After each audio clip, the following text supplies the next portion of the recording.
All right. Good afternoon, everyone. I think most of the folks that we were waiting on have come through, and so we're going to go ahead and get started with today's webinar. So we are going to be talking about generating revenue now and in the coming days or weeks just as you reopen. So we look forward to some really great discussion. Some general housekeeping items. I want to make sure that you have the opportunity to participate.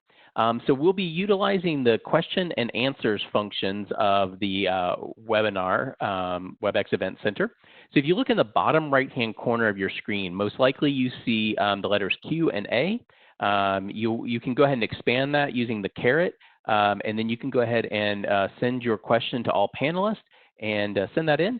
And what we're going to do is bring those questions up during our discussion with our actual panelists, or we may respond directly to you depending on the topic. But we do invite you to please utilize that.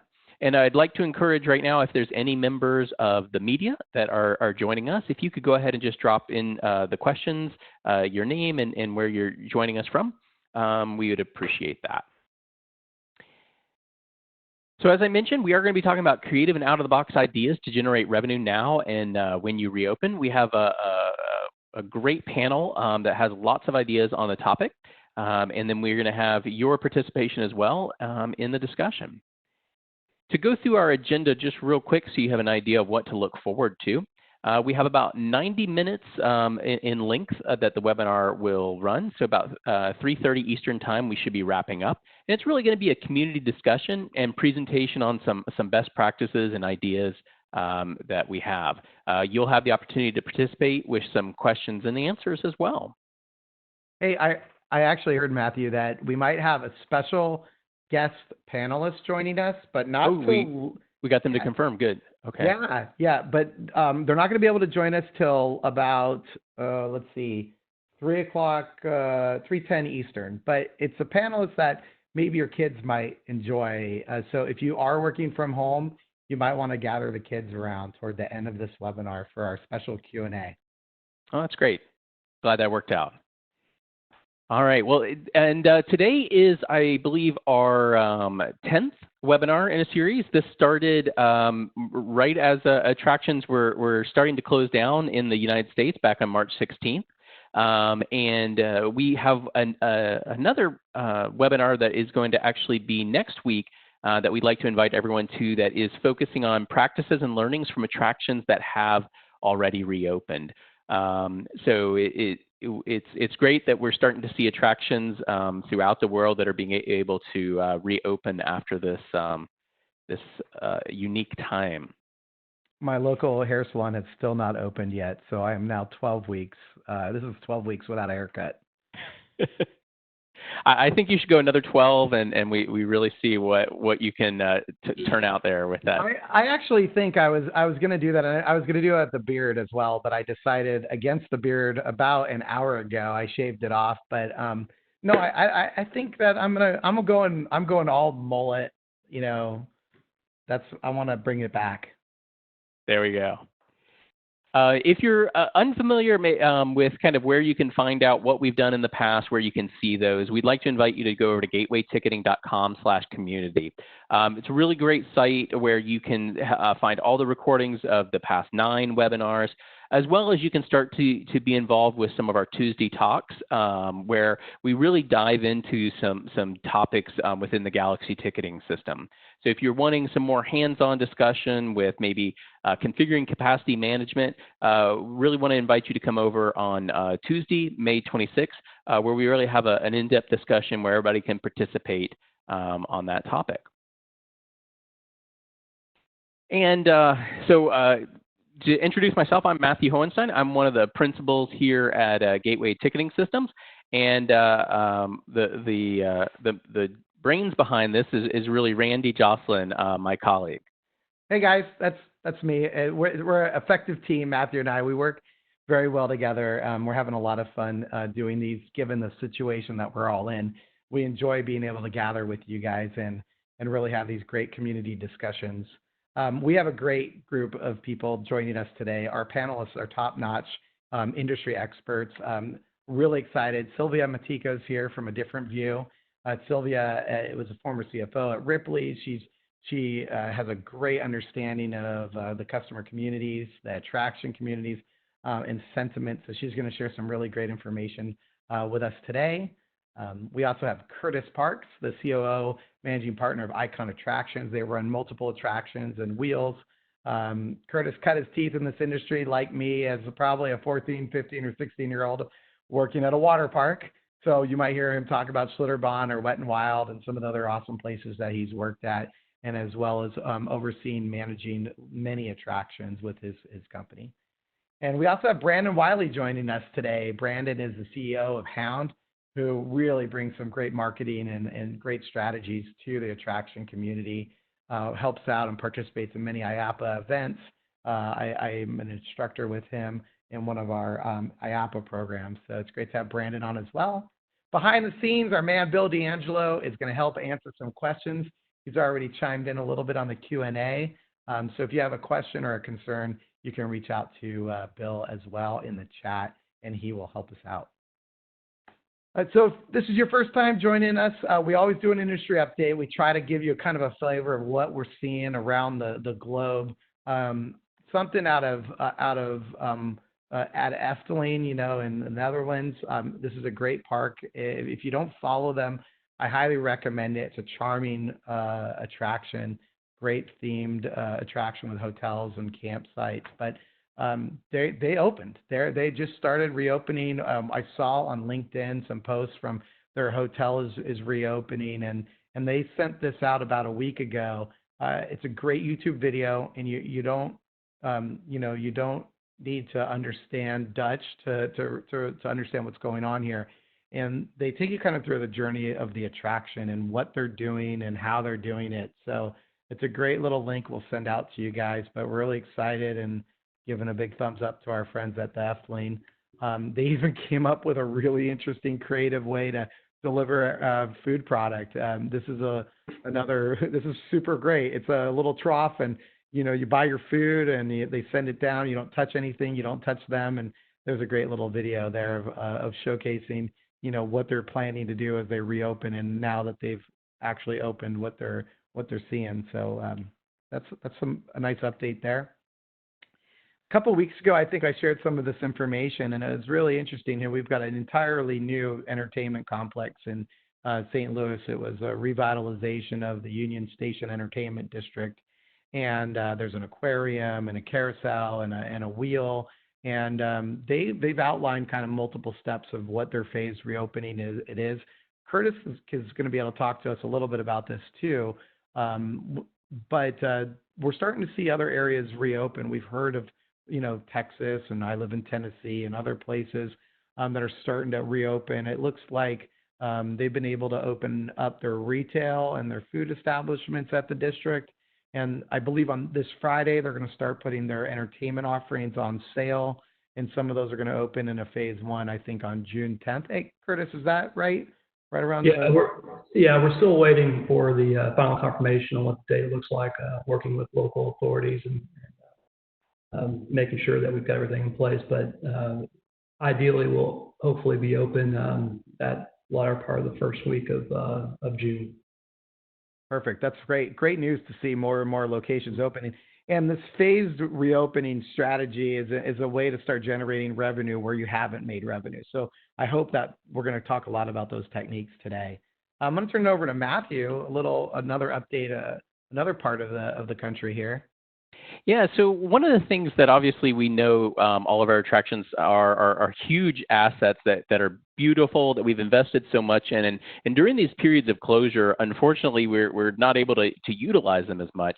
I ran across this, one of my colleagues shared with me, and you may be familiar that in the Grand Canyon, there's a skywalk. There's an attraction there known as Grand Canyon West that has this amazing skywalk where you can walk out over the canyon. And for 2 hours, they had a DJ Cascade, which unfortunately I'm not aware of, but I'm also not that hip when it comes to some music. Performing on YouTube Live to tons of fans, and really being able to showcase the amazing the attraction that at this time we can't see. So I thought this was a really innovative way to bring the attraction home, to bring it to life, and get it some attention that it may be missing right now. We're also, we've talked on previous webinars about, we're probably going to have to implement some changes when we reopen some attractions. We ran across this item where the MGM Resorts in Las Vegas kind of went out and announced that when they reopen that they won't be charging for parking. And there's obviously there's two things that could be driving this. One is that there's a chance that they have kind of pay stations. There are very high touch potential items that they wanted to kind of maybe avoid when they first reopen. Additionally, they're probably looking to make sure that there's no reason why you wouldn't want to come into the casino and play a couple table games or slots. And so they kind of really removed that barrier. But I think the big thing I took away from this is using that type of a change and promoting it positively, even if maybe it was implemented because of negative reasons like the touch or whatnot. So they got some coverage in the Las Vegas Review-Journal. They're certainly using it on their website to kind of promote that, hey, it's free. We've taken this barrier out. Come on down. So that'll be exciting to see, and a good idea for attractions to consider. And speaking of cars, there's an exhibit here that is in Toronto. It's a immersive Van Gogh exhibit, and what they've had to do is they can't bring people into this exhibit, and I believe this is a traveling exhibit that there's a large tent structure associated with this, and so they're able to reconfigure some of the design elements of the exhibit to allow you to drive in and see the Van Gogh immersive experience all around you. I've been able to attend in a smaller scale this living virtual art experience. It's awesome. And I told this to my wife and she was blown away. Like, she's ready to drive up to Toronto now because of the being able to go with your kids and kind of see it all around you. I thought it was really cool, but unfortunately we can't go anytime soon because they have already sold out all the way through the middle of July, and this is from a couple days ago. So these types of things that we're seeing are really moving quickly. So thinking differently is definitely something that we need to do, and thinking like this, where you might have some space to do something like that, is really a great way to bring in some revenue opportunity to your attraction or to your entertainment district.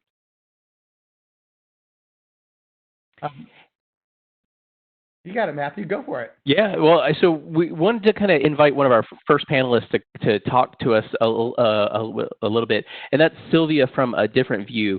Some of you may remember a couple of weeks ago, if you'd received an email from me, Sylvia's organization was doing a survey to kind of help give us a pulse on how attractions are feeling, right? We've gotten a lot of insight into how consumers are, but how are the attractions feeling? What are the considerations there? And so I'd like Sylvia to ask her to help us to understand what the pulse of attractions are right now. What's she seeing? Hey guys, thanks for inviting me. Really happy to be here. Randy, no, my salon is open in Franklin. Anyway, I'm really grateful that you invited us here to present these results. You know what, I just want to do a shout out to Gateway first off. I think these webinars are fantastic. I think we're truly better by doing this together. And I know that I've attended a lot of these where you can actually listen to people and hear what they're saying.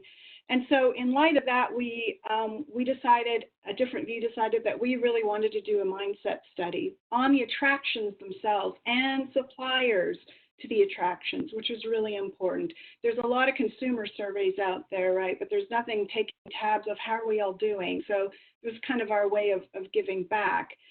And I'm going to share some of the results, not all of the results, because all of the results are not applicable to this topic of revenue generation, right? So we're just going to pull out little snippets. The report itself is going to be ready on our website on Friday. So it's free to download. Go on our website. You should be able to click it and download the PDF. Alternatively, you've got my contact information here. You can send me an email. Just say, hey, Sylvia, send me the Visitor Attraction Mindset Study. And it's quite robust, as you can imagine. Thank you to Gateway, and also shout out to Blue Loop, because they really helped us in circulating this survey. And we launched it April 17th to May 10th to our industry.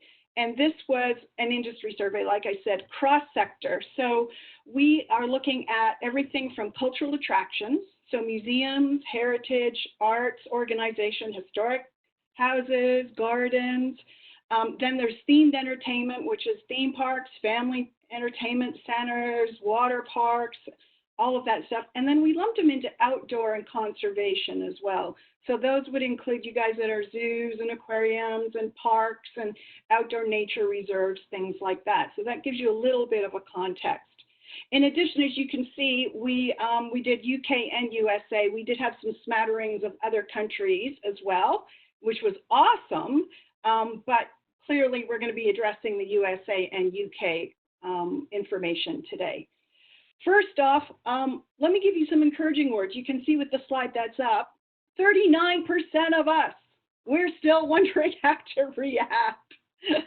So don't feel like you're alone, like, oh my goodness, what am I supposed to do? These are really unprecedented times. And, you know, we don't have the answers. And that's why things like this are so good, to share ideas and to help each other out. So if 39% of us are wondering how to react, you can see that the US, there's more of us in the US are wondering how to react than in the UK. Now, the next number is a little bit sad, obviously, wondering if we can survive. 34% of our attraction database said, 34% of them said if we can survive. 33% in the USA, 37% in the UK. So I'm really glad we're here today, because hopefully these that are wondering if they can survive, you're going to get a glimmer of hope here with some of these ideas that are going to come out. Because we're going to take a look at some short-term revenue fixes, how other people have done it, and then take a look at some long-term revenue fixes as well. So I think hopefully you'll get some great ideas, so that when we do the survey again, which we intend to do in June, that wondering if we can survive will go significantly down. We can also see that 3/4 of all visitor attractions that we polled expect to be, listen to this, very different. Or they say they expect changes, and the pattern is similar to the UK and USA. So you can see out of those that say they're going to be different, 30 or 20% of them is themed entertainment, highly likely that we will different. So what does that really mean to your business model? 16% of arts and culture say they're going to be really different, and 14% of outdoor and conservation said they're going to be really different. So, you know, it's one of those things where you have to put on your visionary hat and go, okay, what can I do now? And there's some great examples we're going to share with you on what you can do and what you choose to do. So if we can go to the next slide. The next slide is about funding. This was really important for us. We wanted to see how you were reacting to funding sources and how many of you have applied to funding. And this really surprised me. 81% of US attractions have applied for funding. So typically that means PPP or the EIDL or any of that. So I know from our client base, we've got quite a few that have gotten the PPP. Some of them still haven't. So maybe that's why they're in the category of not sure we can survive. But that to me was astounding, and also really encouraging that so many attractions in the US, 81% of you have applied. So I'd be curious to find out what percentage of those have gotten your PPP, because really from a strategy perspective, you know, you're gonna think about those that have been in crisis mode. I mean, I'm a former CFO, right? I know what it's like to run those spreadsheets, to do the layoffs that are horrible, try and scrape by on funding. What are we going to do? And some of you are still in that. And then those others of you, hopefully a good percentage of these 81% that are going, oh, thank goodness, you know, we have our money. So now you can take a look and say, okay, what can we do to opening? And then there are those of you that have opened and are looking at, okay, now what can we do moving forward? And so everybody we recognize on this webinar today is in a different spectrum, right? Those that are open versus those that are still struggling. But the good news is, and this is, I haven't put a slide on here, the optimism for 2021 is really high. So that's really, really good news. So the next slide, if we go into this, one of the things we wanted to start the conversation with was in our mindset study, we asked just a fundamental question, and we're going to just skim through it here. Again, you're going to get the much more detailed report on online experiences, but we found it really interesting. Themed entertainment was least likely to say that they were going to develop online content or experiences, whereas outdoor and conservation, as well as arts and culture, are way more active with plans to increase online experiences significantly. And one of the webinars I was on recently, the Elmwood Park Zoo, they are doing animal cameos for 15 minutes, and you can do a different animal. You can do, you know, a camel or what, an eagle, different prices for different animals. And Elmwood Park Zoo said that they had over 150 of these 15-minute increments booked just over the last 3 weeks. So kudos to them. I mean, that is just awesome on that. I just found that really interesting. And I know that there are others that are coming up with interesting and intriguing things. So I would encourage you, particularly themed entertainment, you know, think about, you know, how can you take your experiences pre-visit versus post-visit, in park versus out of park, because the competitive landscape is changing, and certainly the outdoor conservation as well as arts and culture are really thinking it through. And in the report, you're going to see what categories of online experiences that they're concentrating in on. So the next example and the next slide I'd like to share with you is another kind of pre-COVID online experience. So how many of you remember April and giving birth to the baby giraffe? Well, yeah, me too. It's like you're waiting and waiting and waiting. And it's like, when is she finally going to come? Well, this is a great example, even pre-COVID, of some really interesting strategic thinking and ways to think about maximizing your revenue.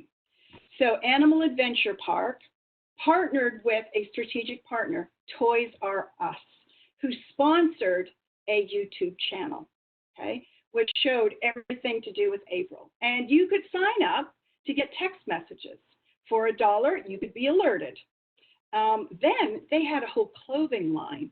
They sold T-shirts, fuzzy toys, all sorts of stuff.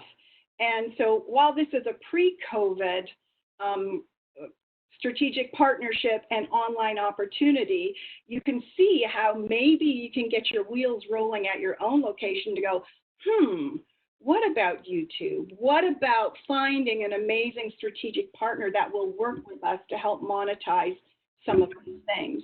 And I think, Randy, you've got an example now on what's happening with April, right? Yeah, well, I love taking that story and taking another step further and kind of seeing what is happening, right? Like what is going on? Well, they've been able to take that the ideas that were formed around other attractions, and then they brought some of it back. So they did convert to a drive-through zoo, and they clearly say, come and meet, you know, April and her boys, you know, so it's all over their website. And then they're completely overtly going right to ask the ask. And we talked about this in maybe the second or the third week of our webinar series. Just ask for help, support our relief fund, you know, be a part of this team. And you're going to learn about some of these really interesting subscription ideas and models as well. But something about these special experiences as a takeaway, and Bill D'Angelo, he's chatting with us right now. We've got all these different chats that are going, and he brings up some great points about virtual events.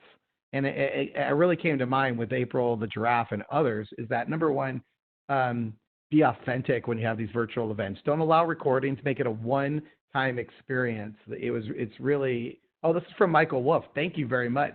So, or Matt Wolf, I'm sorry. I'm giving credit to the wrong person. Bill D'Angelo sent me some good information. So yeah, if this is from Matt, thank you. Good points. be authentic, don't do recordings, be exclusive, right? Offer unique interactions that of course you can monetize, and then really give them urgency, really have them have FOMO, the fear of missing out. And I think that's what drew so many people into these types of experiences with like April, like, oh my gosh, I got to be there. I got to see it. So Matt Wolf, great points in the Q&A, and thank you for sharing those. Good ideas about generating more revenue for our attractions. Matthew, I want to turn it over to you a little bit. Let's talk generating revenue in this new marketplace. Yeah, so I think that, one of the things that we got to focus on is what we might have counted or planned on in the past is now going to be a little bit different. So where in the past, maybe when we reopened an attraction, we were really planning on leveraging school visits and things like that. And that's most likely not going to be what we're going to experience. However, we are probably going to end up with a lot of demand from locals. So, one of the areas I think is that we've got to adapt to that changing marketplace. We've got to start focusing on who the consumer is going to be at the moment we reopen versus who that normal consumer is. So I think that one of the things that leads me to is that there's probably resident offers or things like that I might have done during a different time frame in a year, maybe when that demand for residents was higher, or that now I'm going to want to shift because I want to fill in some of the gap that I'm having because I don't have field trips and things like that. And I think there's a lot of other ideas and ways that we can start adapting to that changing marketplace. Something that I'm seeing in my local marketplace, I'm a hockey fan. I'm a Nashville Predator fan. So I got this tweet the other day of this mystery box, and I was taken back in time. How many of us remember being like an 8 or 10-year-old and going to an attraction and seeing the grab bag, like the mystery box? And I think mystery boxes are something to really consider as an opportunity. We all are sitting on inventory. If you're in an attraction right now, you probably have all your 2020 graduate merch that you ordered, pre-COVID. You ordered it in maybe even last year, and now it was on a ship and it arrives. What are you going to do? Some of the attractions we were having a conversation about is that they're boxing them up. They're boxing them up, setting a set price, selling them online with the visitation. So you could go and say, I'm going to come, and you're going to get this attraction box. Now, it's a very frictionless experience, very low contact. You already secured the purchase in advance. So this is a revenue opportunity that's kind of understanding the changing marketplace. You're going to have to drive this retail sale early because you might see your customers not having the foot traffic into your shops. They might not be that interested in buying product from you because other people are touching it. So you can safely and securely get a sale in advance. They arrive, they get the special box, they leave with it, they open it, they have a great time, and you're really just moving product. It's really a source of necessity. Curtis, you and I were talking about this just yesterday. You guys have shops at your attractions. Do you guys sell? What's your sales strategy for your inventory? Thanks, Randy. Yeah, we really we're sitting on a bunch of inventory and looking at it and saying, well, what do we do? Our guest volumes dropped to nothing. We're essentially closed. So we quickly created a web store and went in and started creating a product list and selling our products via the web store. And you know what, Randy? It took off. We slowly saw sales grow each day. And as we are getting closer to opening, or as people start to see the light at the end of the tunnel for getting back into some sense of normalcy, our sales have increased. And so I think people are starting to look towards that opening and look for getting back out and doing things with their families. And with that, along with our social media campaigns, that kind of triggered a response of people going to our web stores and buying these products. And essentially, it was $0 game before this all hit. So it's been a nice surprise. Here, Randy, Brandon. If I jump in. So we're seeing a lot of so we work with a lot of FECs, family entertainment centers, we're actually seeing them. Speaking of inventory, they normally have big redemption counters, redemption stores, lots of extra plush and different things, and candy even that's just not going to stay well over the course of it. So they're bundling these things up and doing exactly what you're saying, pre-selling gift cards and passives for their FEC, but they're bundling in a box of redemption material so that you can actually then get that and open it up and the kid can have some fun. We've also seen them bundle up birthday in a boxes. So they have tons, they're doing party rooms all the time, and they've got all this extra party materials and balloons and everything else. And the parents just want to be able to provide a good birthday, kind of quarantined birthday experience. And so they bundle this stuff up, send it off to the parents, and then the parents can have these great birthday celebrations with their kids in their homes, make them feel like they're actually out in one of the FECs. Wow. This is the part where our entire presentation just jumps all over the place, and I hope you guys are cool with this. I love this conversation about moving everywhere and it being reactive. So, I mean, I wish I don't have a birthday in a box slide, but I do. I'm going to jump to you, Brandon. Something you just said, buy now, play later, right? Like the idea here is like thinking differently, just buying now. So you're saying that some of your customers are taking information like this and they're bundling it with these other products, right? Yeah, and in some cases, all they're doing is just buying a gift card, and usually it's a discounted gift card, so $15 for $20 worth of value, or $45 for $55 or $60 worth of value, right? So some sort of sense of urgency for the consumer that they're getting some value. But what's awesome is like the business is actually getting this revenue and this cash flow now, and that's the way gift cards work. But then they're also logging a future visit once they reopen, because the consumer is going to want to go in and actually use that voucher later. And it's a way for, we were talking about this earlier before we started, it's a way for these consumers, especially for a for-profit, again, family entertainment center or for-profit attraction, for these consumers to support a business that's maybe been in their community for a long time, that they remember going to when they were kids, that their kids are now going to, and now maybe they want their grandkids to go to, and if they don't help support this business now, it may not be there. And so it's a great way to engage the consumer who's willing to support something now, and also help just generate some future revenue or current revenue in future visits.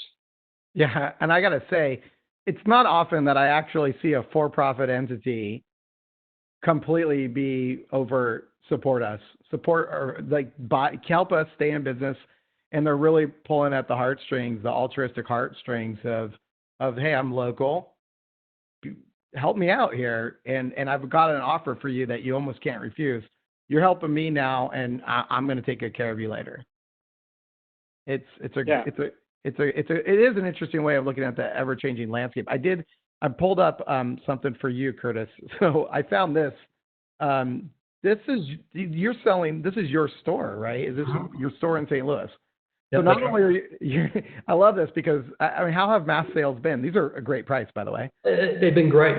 As soon as we saw the closure coming, and the face masks were going to be something that was going to be really part of our operation going forward, we went ahead and purchased some imprinted masks and had them delivered, and they've been selling like crazy. I mean, as you can see, it says STL Love on them, and it's by far been one of our hottest sellers on the web store. But what we're finding out is people are buying the mask along with something else. They're buying other products with it, and so it really is. It's been a really good piece. And I should also say that these we're also donating masks as well. So with the purchase of these masks, we'll also donate to the local healthcare providers, first responders, that's needed in the city. Curtis, are you finding that people are coming to the site specifically to buy the mask, and then they happen to buy other things, or is it the opposite, where they're actually coming maybe to buy something else, and then this is an add-on? They're like, oh, this is awesome, they have a mask, and so it's like another way to just boost revenue. Which way do you typically see that the consumer coming in? We're seeing the mask bought first as kind of lead generation, and then they're buying other things along with it. And you can see the social messaging that we're pushing out there, which is really helping us, get the products online and out into the marketplace. Hey, we have a question from Brian about gift cards. If you don't mind kind of continuing this conversation about maybe the risk. Have you guys seen any studies about gift cards, maybe negatively affecting your revenue when they come back on site? Like people are kind of like staying within the gift cards, or is your history or your data suggest that they're overspending? What are your thoughts on gift cards? So we see, what we try to do is make sure that the gift card, we at least recommend, is that the gift card value is going to be less than what you expect your average ticket spend to be. So whatever your usual per cap is, or if they come in as a group, have the gift card be just slightly below that, so that they're either going to spend more when they come in, or you do the opposite, which is have a larger gift card amount.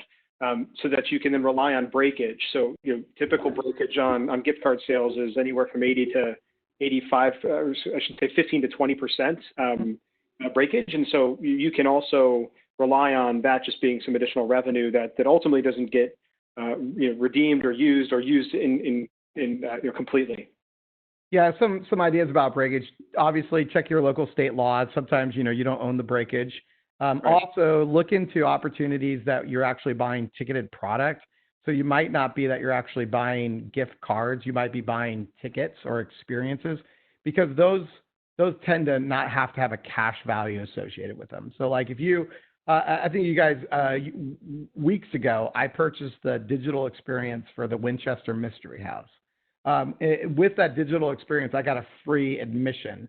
But it was very clear that I'm getting a free admission and not the value toward an admission, because in some states and locales that could be a gift card, which means I could ask for it back.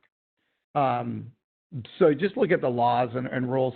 I'm a big fan of reward value or ticketed, and I think actually I want to talk about Curtis. You guys have new offerings as well that aren't gift card related, but they actually talk a little bit about experiences and packages. And so if someone were to buy a package from you, which has a bunch of experiences, that a ticket may or may not expire, but you're never going to let somebody exchange that and get their money back, most likely, right? Right, that's right. I mean, we're really going to be focusing on bundling and building value as we reopen, through our local partners and trying not to discount. We don't want to go into a discounting strategy, at least at opening. From the draft that you see in front of us with the ticketing and promotions, we really want to look at, okay, when we reopen, kind of what's going to be our tier one, and then let's look down the road and see, okay, in 2 weeks or in 3 weeks, measure that and see kind of where we're sitting. And so we decided to go ahead and break out a bunch of different value offerings, as you can see, that would really, where we can bundle and we could really build some value with people that are wanting to get out and wanting to come, back out to the properties. I mean, listen, cabin fever is real. People are going to be looking to get out to do things, and we just don't feel like the discounting is going to be necessary when we relaunch.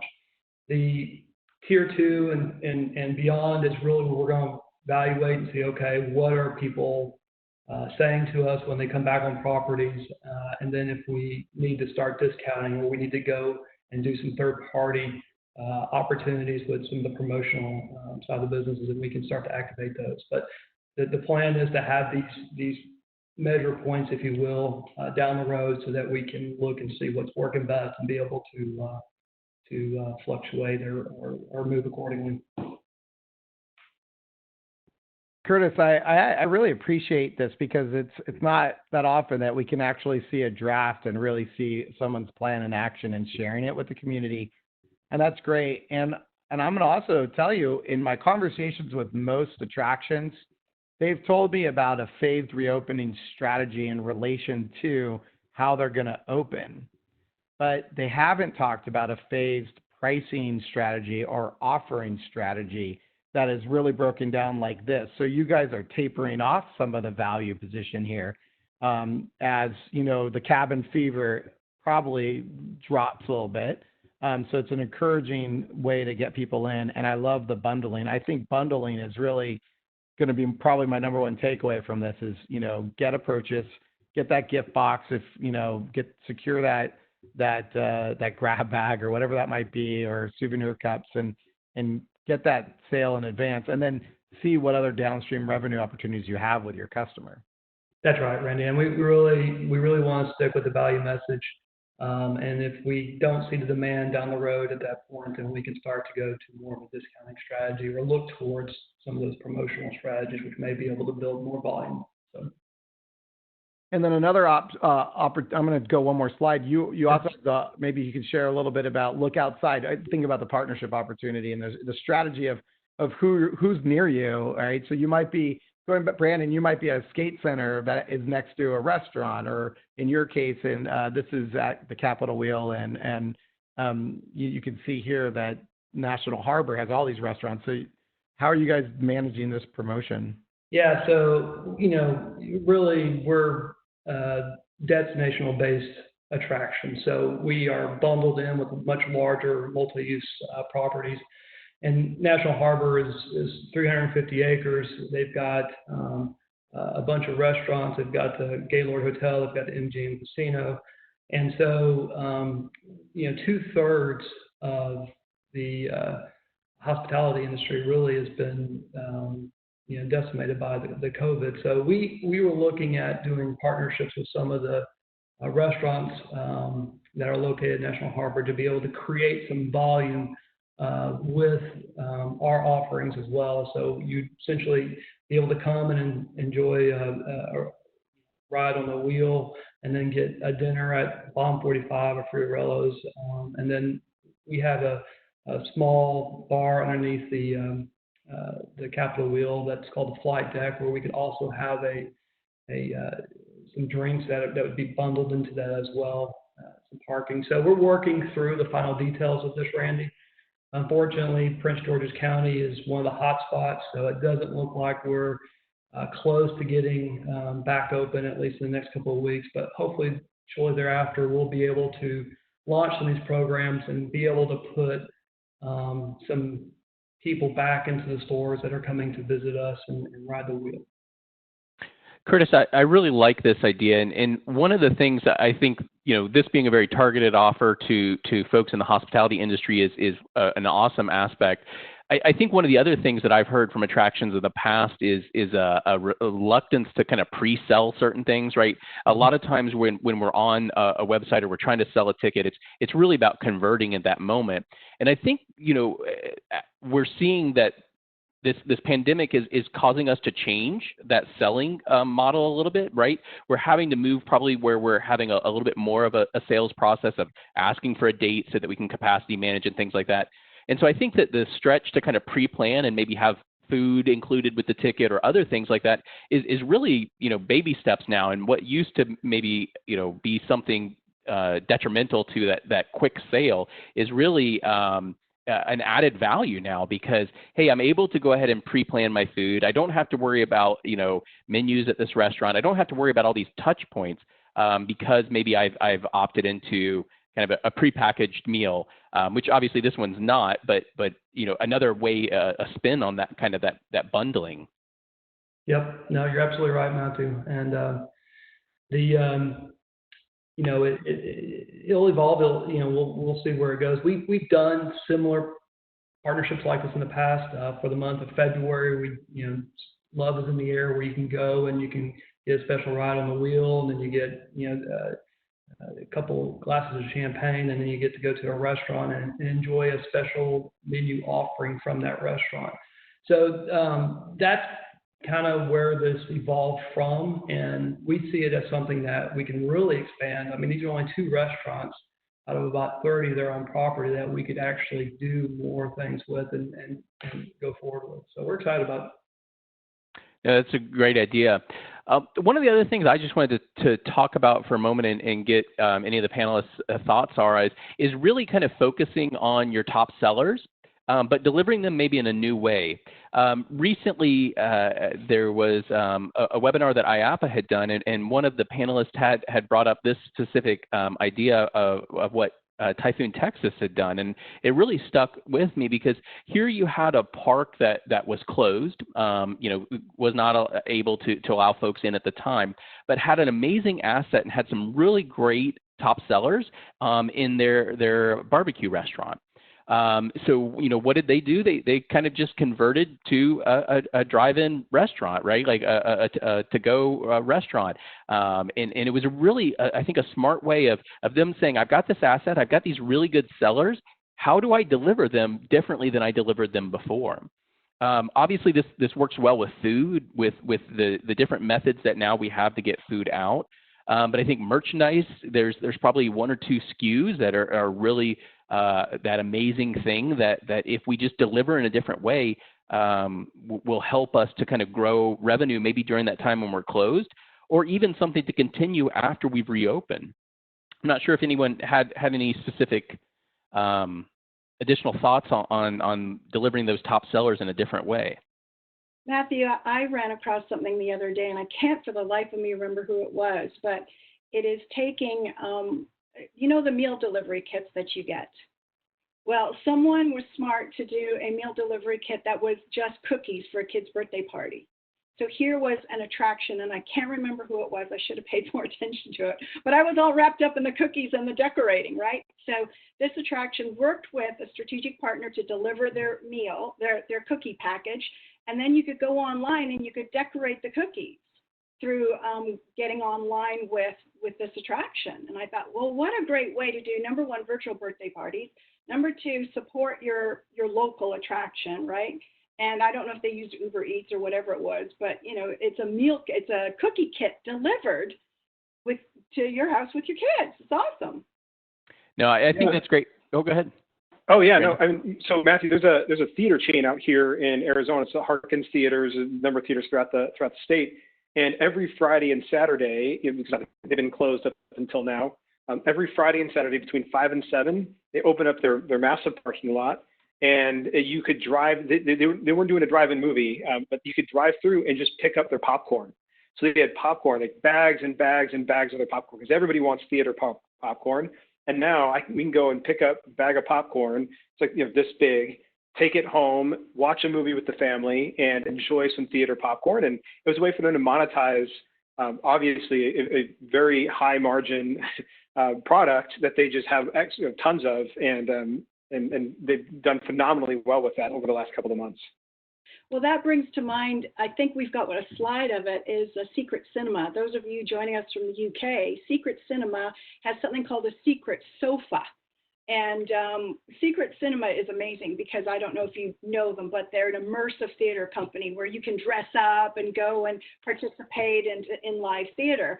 Of course, they can't do that now. So they are doing Secret Sofa. So every Friday night, they are doing a showing, and they have partnered with Haagen-Dazs. And Haagen-Dazs will deliver ice cream prior to the 7:30 show. So you can watch the show on your sofa with a bunch of Haagen-Dazs. This is awesome. I love the ingenuity that's coming out of all this, and there is a supply chain conversation going on here in the Q&A. So I do want to bring that other side to that. This is great to have these kind of events, but you do need to be aware of what your capacity is. Just like we have to be aware of what our capacity is as we load a wheel, or as we let people on a ride, or as they come into our attraction. You have to know what your capacity is going to be. So Patrick had a question about special bundling. And his question is, how should we limit the supply? How many months ahead should we let people pre-book? Well, number one, don't discount, promote. So if you go, I'll start at the beginning. If you go back to that Typhoon, Texas slide, they were selling it was what looked to me a good deal because you didn't have to cook, but it's not the cheapest, most inexpensive meal. So, right. So if you price it just in the right spot, you're going to create demand for people that want it, but you're also going to have the right amount of capacity. You might want to treat meals just like you would treat attendance. Use your ticketing software. Just determine how many meals you can roll out in a given time. And then I would not go and pre-book too early. So don't book months in advance. I think this is really something that you get excited about within maybe a week or so. I'm not the marketing person, so Brandon, maybe you could jump in there. But if you were going to put something in the market that said, hey, pick up your take-home meal on a Friday night, I personally am making that decision Wednesday, Thursday, and Friday morning. Friday morning might be too late, but that's my take on it. Yeah, I mean, so if you're pre-selling something that's around a specific time or event, it certainly makes things easier to plan. And so if you cut off sales by a certain time, you know at least how much inventory you're going to need if you're doing something for a particular event. But I want to go back to Matthew was talking about pre-selling, especially pre-selling bundles or pre-selling tickets or whatever it might be to your attraction. And you talk about how far you can book. We actually have a concept that we like to call it's buy now, book later. So you actually give them the ability to buy, and so you can book your you can get your pre-sales. You kind of know what future potential capacity looks like. But then the consumer can go and buy those things down the line, book those times down the line.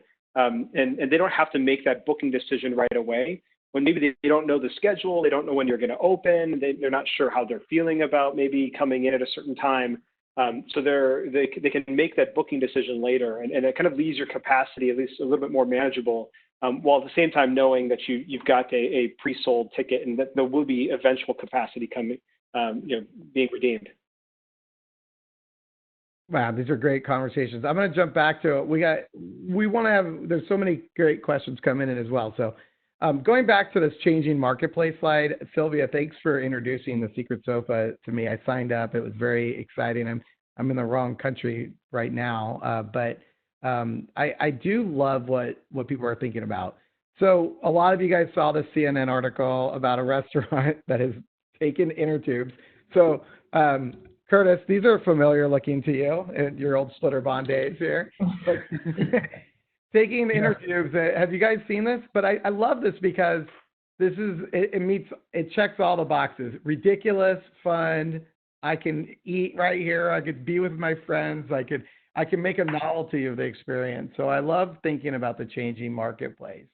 And that got us thinking a little bit more about these other types of distancing that we're seeing. So first of all, you guys heard me say this before.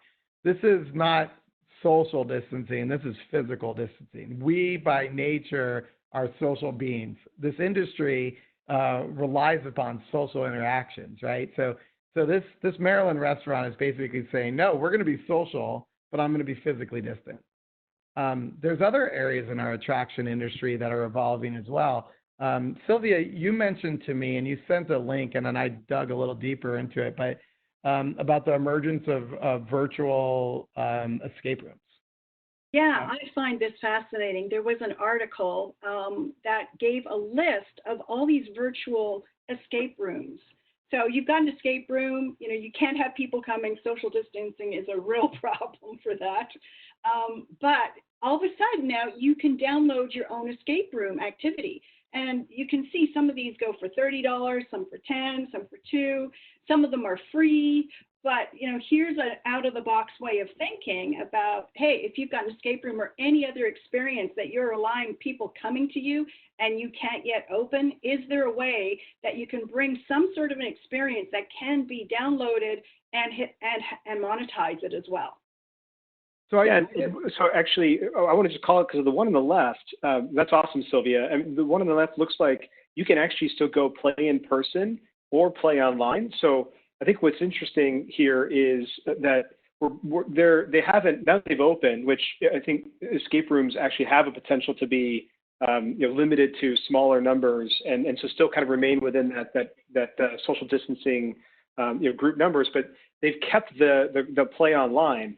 And so I wonder if there are certain things that you're seeing where you're these kind of quarantined virtual experiences are also now are continuing even after they've opened. Have you seen some of that at all, Sylvia? Nope, you're muted. I think it's too early to tell right now because everything is still so fresh of being online. I think strategically what will happen is when you take a look at how it performed, there may still be an opportunity to do it post-opening, but it's still really too early. I mean, when you're thinking about, revenue generating opportunities into the future, that definitely has to go on the list because there might be a small target market that still wants to do that. And so you can maybe even augment your customer base, continuing with that strategy. But again, the cost benefit has to be really weighed because who's developing that content, who's maintaining it, what's the cost of someone putting it online. And something like this, I would imagine, is really, really very limited cost. So it's not going to be a high CapEx type of deal. So maybe it is a strategy moving forward that you can keep in play to do a pre-engagement. I mean, can you imagine escape rooms doing a pre-engagement, right? So there you come in and you have already been primed for the game that you're about to play. You go to the location, play the game, and then again, post, you can interact with them again to say, hey, maybe there was a secret that you didn't find, but come back, another time to find that secret or download this cheat sheet for next time. I don't know. I'm just making it up. No, hey, Sylvia. That's awesome. You're 100% on track. Now, some of y'all are going to have to visit Sylvia and I. We live in the same town in south of Nashville. This is actually in another town that's not far away from us called Murfreesboro. And I was amazed. They showed up on the list, which is stunning. So I have a list that Bill D'Angelo is going to try to send out a link to, or I'll send it in the follow email of all these digital escape rooms. But number one, I want to talk about the marketing call here. I love it. Ready to go out, still quarantined, choose your own adventure, right? You get to decide. Great marketing there. But I did do a little bit more research, and you're right, Sylvia. It wasn't that expensive. If you choose to play online, they've partnered with this other group called You Escape, which is really a Patreon membership. And there's a video you can watch, and it's a little cheesy, but it's basically sign up online to play, and you get to play right now. And then every month, they'll just give you a new escape room. So they are turning it into a subscription model. And I wouldn't be surprised if a place like this started to marry those components together.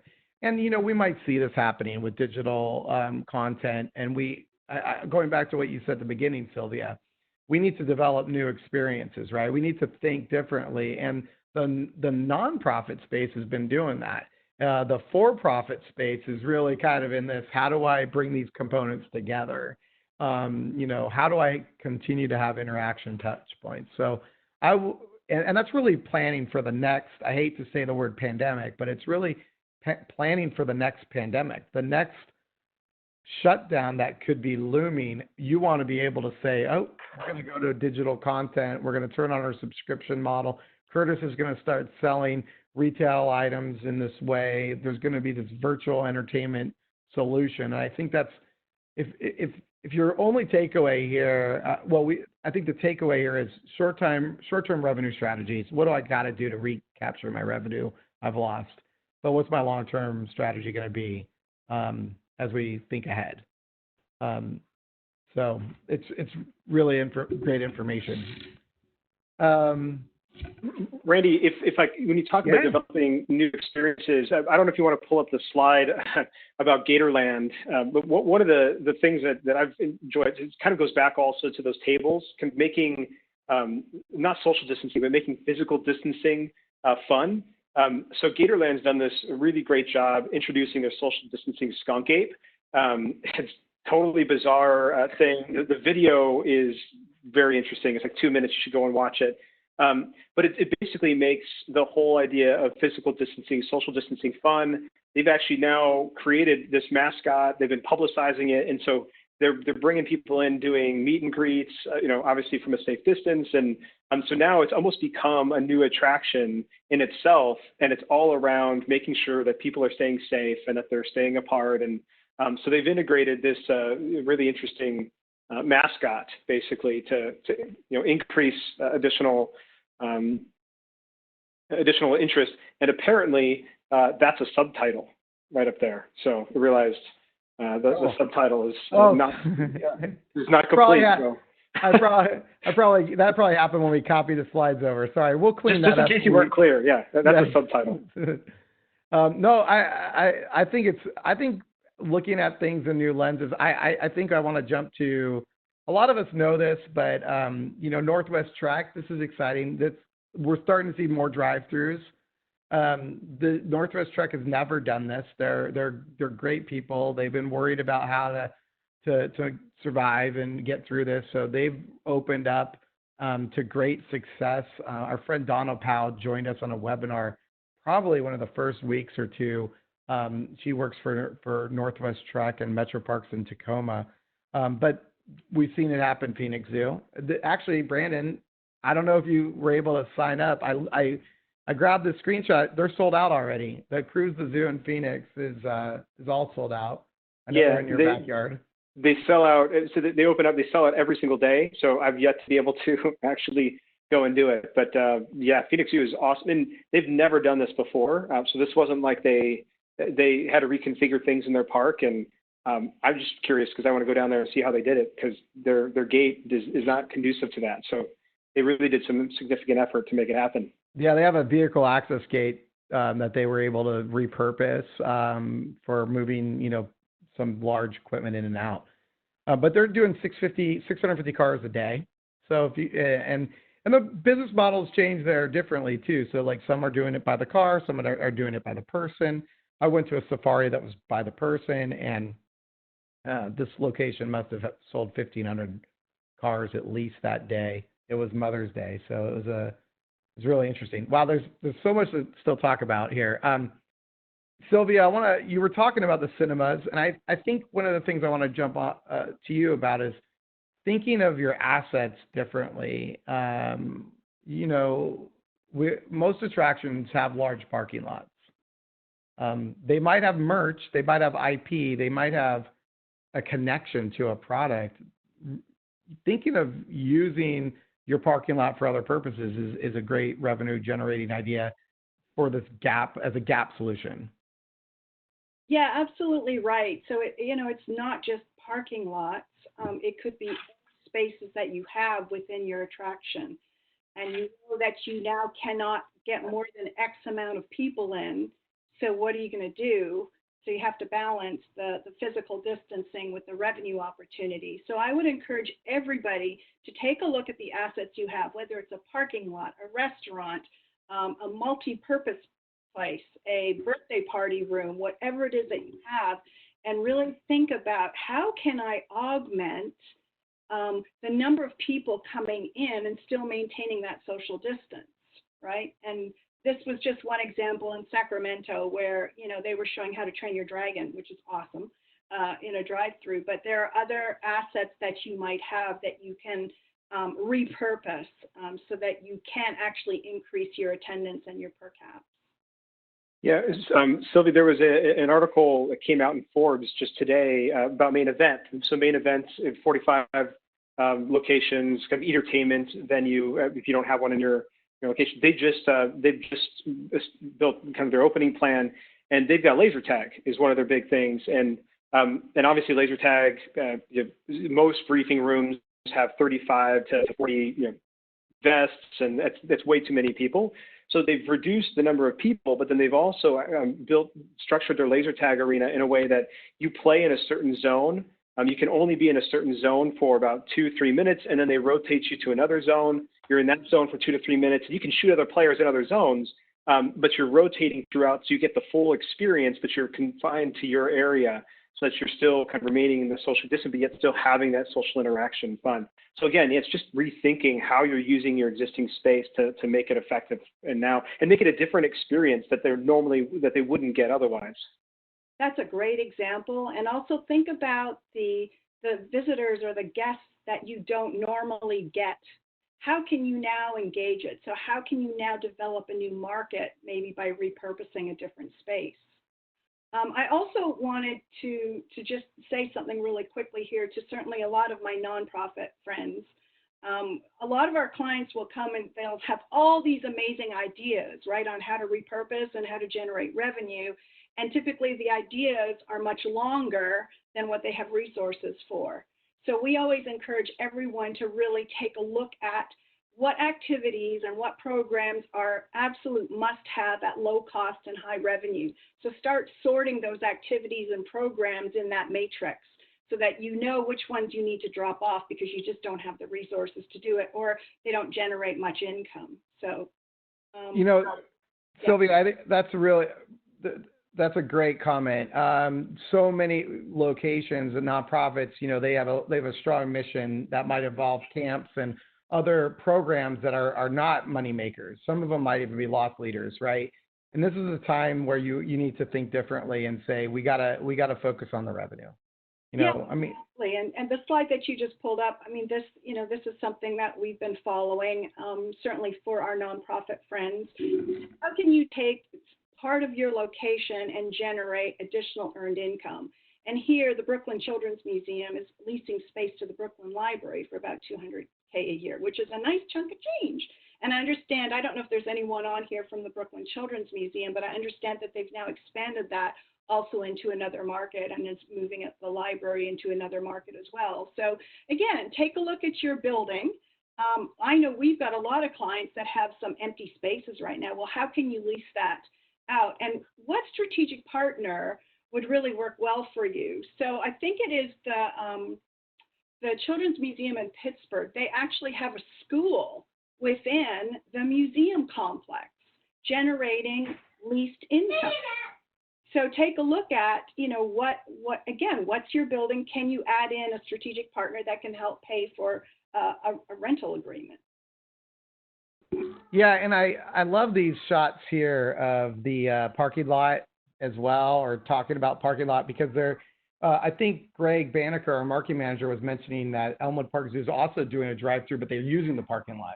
So they're saying, hey, we have the lot. We can bring the animals in that area. We can move and create a new space. So you can start to see and imagine how things can be done different. About parking, I want to throw out some quick numbers, right? These revenue operations are typically 20 to 40% of your business. They vary inside of that, depending on your attraction model. Curtis, you can jump in there, but food and beverage for a lot of attractions could be in the 25 to 35 percentile. Right. So this is all non-ticketed revenue. Parking is one of those. During this time period, parking is going to be a high labor-intensive program that you might need to change, but do not feel the need to jump right to free parking. I would recommend that you include parking and charge for it. If you start thinking that way, you can make more money, right? So if you start saying, hey, the parking fee is a few dollars more, or it's $3 or $4 added to each ticket. Sorry, my kid's excited. I told them something special is going to happen soon. You can imagine, though, that you can make maybe more money depending on how many riders per car you have. So think about the parking lot as an asset. Think about it, in all different ways, shapes, and forms.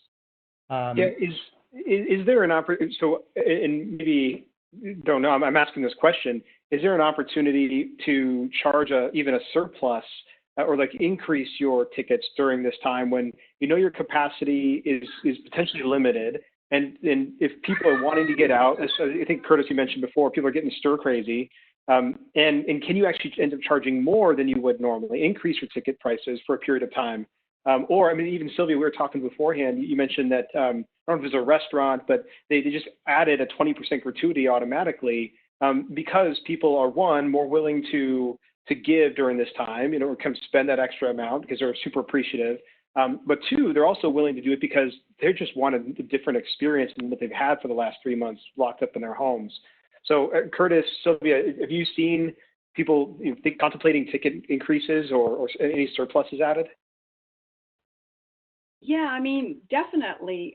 The example that I shared prior, Brandon, was our local pub here, McCreary's. It's a commercial business, but it's one of those things where we have an alliance to the owner. We love the pub, and we wanted to help them survive, right? So those of you that have F&B, and if you've got favored members or seasons pass holders, what the pub did with us is when we placed an order for curbside pickup, she said, do you mind if we add a 20% gratuity on to cover the staff because they're hardly getting any tips whatsoever? And we said, absolutely. We love you guys. We want you guys to stay. And, you know, we not only gave the 20%, we added more to it because we have a brand loyalty. And so think about it from your attraction perspective. If there's a favorite food or a favorite restaurant or something that's favored, I don't mind giving to people certainly that are struggling, and everybody's struggling right now. So don't feel bad in asking for help. I think that's the one thing I've learned through this. Yeah, and Brandon, I would say that we're going to see a natural lift kind of in our per capita because we pulled back all promotions and all discounting, and we're focusing only on the value messaging. And so with that, you get a natural lift in your per capita spend. So we're going to see natural growth there. How long that lasts, you know, we'll look at it kind of as we go down through the next few weeks after opening, and then we can start to make adjustments to it as we want to look at demand. Yeah, that's great. Thanks, guys. I think, too, the dynamic pricing model will be really helpful for those of you that have a dynamic pricing model, because that will really maximize your revenues. So I think our special guest is here. So hold on a second. So, sorry, my kids are freaking out. So, yeah. all right. So we have a special guest all the way from the Cincinnati Zoo. So what I'm going to ask is Bill D'Angelo. I'm going to stop sharing my screen, and Bill can, and hopefully everybody can see our special guest. My screen is not being shared any longer. Hi, everybody. My name's Sam. I'm with the Cincinnati Zoo, and I'm about to turn the camera around today because I'm going to reveal that it was a surprise, but I'm here with Jenna, and she's on our Africa team. Hey, guys. And she is with two special participants that are going to be joining us for the last part of today. And today we have Yay! here with us. So yeah, I'm happy to tell you guys all about them, but I welcome any and all questions. Feel free to send them in or yell them out or however it works with this. For anyone who doesn't know about Fiona, she is the only premature hippo that we know of to have survived. She was only 29 pounds when she was born, and they're typically closer to 75 or 100 pounds. She was 6 weeks early. And it was kind of a fight to keep her alive. Wasn't able to stand her nurse. She's very big now. So we did have to step in and help BB raise her. So she was raised under human care. For about 11 months, we were bottle feeding her. But she was reintroduced to her mom and dad when she was about 5 months old and has been doing great ever since. So because of her cuteness and her social media following and all the stories we shared about her, she is very popular. So I'm not sure how many of you have heard of her or seen her videos, but I'm happy to tell you all about her. But does anybody have any questions right off the bat? So everybody, you are welcome to unmute yourselves if you have a question, or we can, we're going to take down the PowerPoint in the background. Hopefully that will help everybody out as well. Bill's working on that. But you guys are welcome to ask your own questions if you want. I saw one that just popped up, and Jenna, the question was asked is, how did BB do when Fiona was reintroduced to her? BB did amazing. We took it really slow and followed a lot of guidelines that we do with other animals when we introduce them to one another. We had what's called a howdy setup. So there is a gate with 1x1 holes in it, so not big enough for BB to get to Fiona or Fiona to get her head somewhere in BB's space. And we just kind of monitored them and waited for them to choose to lay next to one another and eat next to one another. We didn't see any aggression. So after about a month of that, we actually started off by putting giving Fiona access to BB with the doors kind of cracked, if you will, so that Fiona could fit in and go in and out, but BB could not follow her. So she felt threatened she could run away. So, of course, the first time we introduced them, it was very scary for us, a little nerve-wracking. But we had keepers everywhere, different areas for Fiona to leave if she wanted to, and, of course, someone on the doors. So if we needed to close them, we could. Fiona did run to one of her caretakers when she first saw BB. She was a little bit spooked, but she, after quite a little amount of time, probably a minute or so, she did decide to go see BB again. And then ever since then, they have done great. Fiona stuck her whole head in BB's mouth. She was much smaller, could fit almost half her body in there. So that was terrifying, but that was their way of communicating and kind of getting to know one another. And BB was fantastic. She never showed any sort of aggression. Fiona actually surprised us all and did really awesome with hippo behavior. She sat, which is a submissive behavior that young or submissive hippos will do. So she actually was acting appropriately as a baby hippo, even though she had been raised by humans. And I saw another one pop up. And now, what does a baby hippo eat? Baby hippo nurses, so typically they would actually nurse underwater most of the time, and they'll do that for about 9 to 10 months typically, and then around 3 or so months they'll start eating solids. So Fiona was bottle fed until she was 11 months old, but she was eating solids. After, probably 4 or so months, we had to make sure that her digestive system was, working correctly and well developed. Since she was so premature, we weren't sure how that was going. So we started her off on grain that was soaked in water. Kind of like if you had a puppy or a kitten at home, you would soak their food if the kibble was too hard for them to chew. We gave her cut up Timothy hay, which is just a type of grass. So they are grazers. They would eat a lot of grass in the wild. They come out at night and graze when the sun goes down. So they are nocturnal. And then she also gets all sorts of veggies. Her favorite seems to be romaine lettuce. They get yellow squash and cucumber as a part of their diet on a daily basis too. So I had a question, if you don't mind. It's so awesome that Fiona's be able to join us, but what is kind of the most exciting or odd event that she has attended here lately? She's done a lot of Zoom calls, and she is actually really famous on Cameo, so that's probably the coolest thing she's done.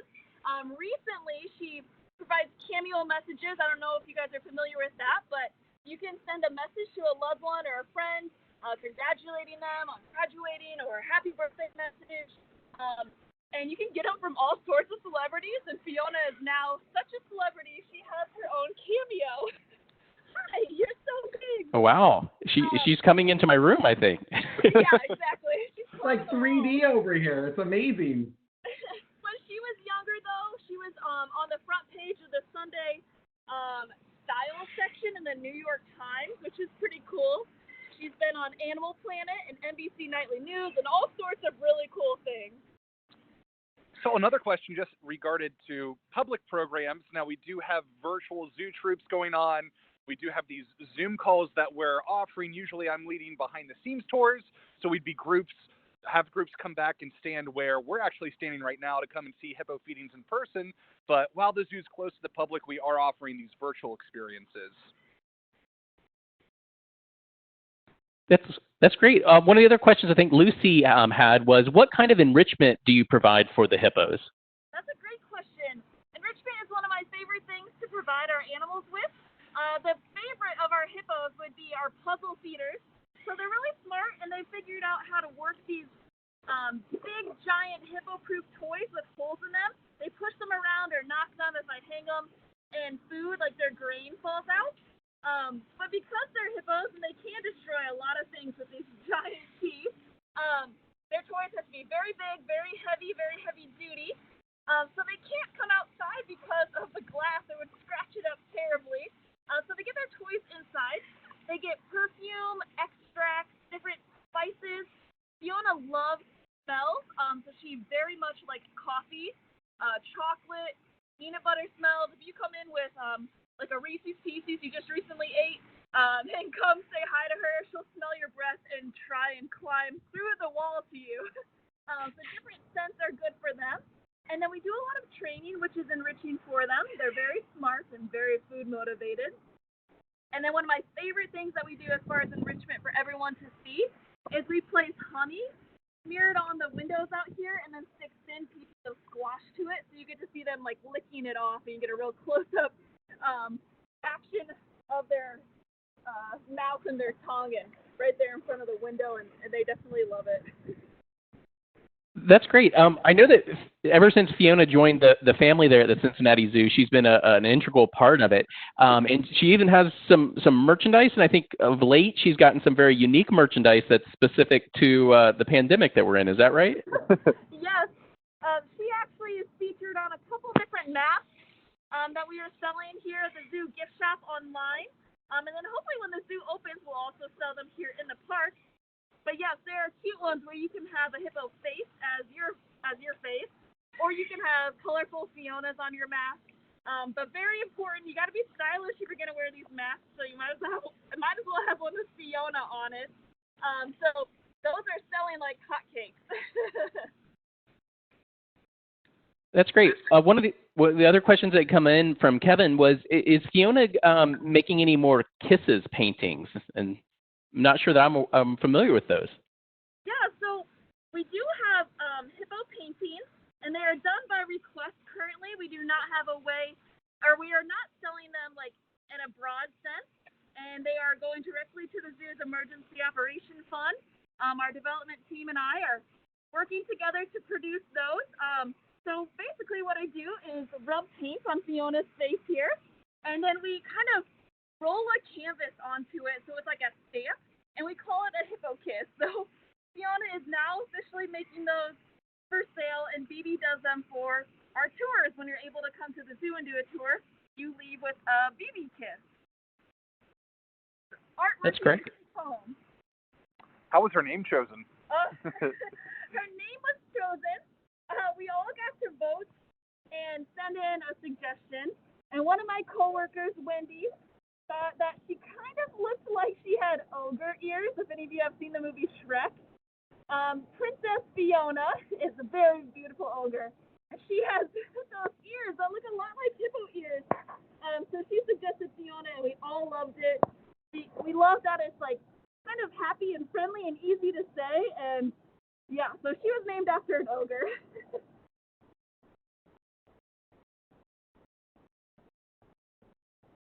That's great. Sorry, did you have any other questions?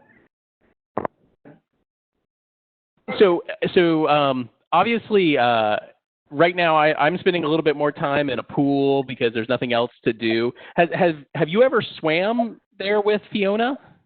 Oh my gosh, I love that you asked that. Yes, I have. When she was a baby, we would come out in this pool and help her get used to it, learn all the depths. We weren't sure if she would be able to push off the bottom all the way 9 feet to the surface, because the indoor pools only go to about 6 feet.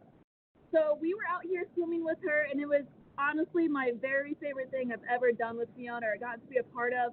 Not only is swimming fun, but we were doing something that's just you're not supposed to be doing. You don't normally swim with animals. And it was with our beloved teeny little hippo back then. She was about 400 or 500 pounds at that point, but we were able to swim with her, and it was so fun. She loved it, and we loved it. That's great. So But this is true. Oh, go ahead, Randy. I was going to say, do you have any other questions? Like I said, people can unmute themselves, and if any kids want to ask a question, I mean, Fiona eats like my kids eat. They just hold their mouth open. Yeah, these guys will sit there with a full mouth. You'll see like 10 pieces of lettuce back there, and they'll still be begging. These guys love to eat, obviously, so the game Hungry Hippos was pretty accurate, other than the marbles part. But Fiona loves interacting with people, even if food isn't around. You can see she's still here, and BB took off. Fiona loves people, so it makes her the perfect hippo. She acts like a hippo, knows how to be a real hippo, but also really enjoys having people around and a part of her life, which has been a lot of fun.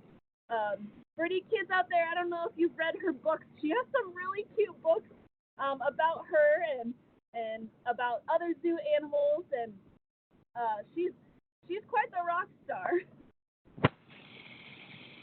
So I think we only have a couple minutes left. One of the questions that just came in from Kathleen was, do the hippos miss people visiting them? That's a really often asked question, and it's hard to say for sure.